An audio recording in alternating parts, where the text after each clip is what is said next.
Can I tell you something that I've been thinking about? We talk a lot about how other people's behavior affect our emotions, but we don't talk enough about what repeated inconsistency can do to our sense of safety.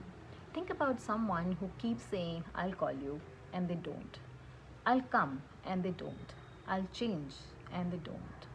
You can trust me, but their actions keep telling you something completely different.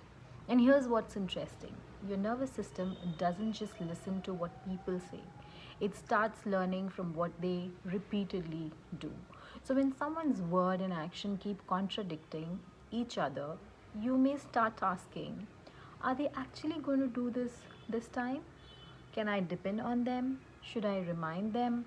Do I need a backup plan? Maybe I should just do it myself. And suddenly, you're not just dealing with the disappointment of them not following through, but you're also carrying the mental load of having to predict them. And that's exhausting because inconsistency creates predictability, and predictability is one of the things that helps us feel safe. But here's where this gets even more interesting. We can do the exact same thing to ourselves also.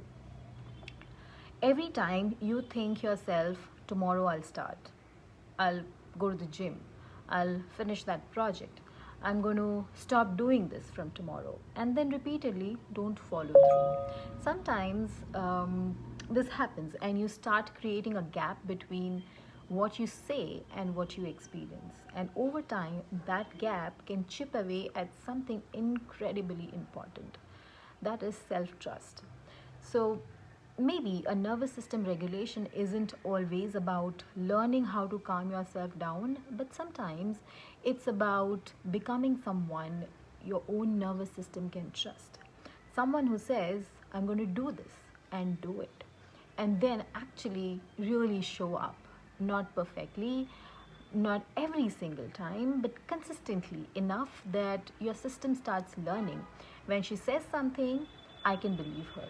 Because safety isn't just, I heard what you said. Safety is, I know what to expect because I've experienced your consistency. And maybe that's what trust really is. Not promises, patterns, not what you say you'll do, what you repeatedly demonstrate with action. And that applies to every relationship you have, including the relationship you have with yourself.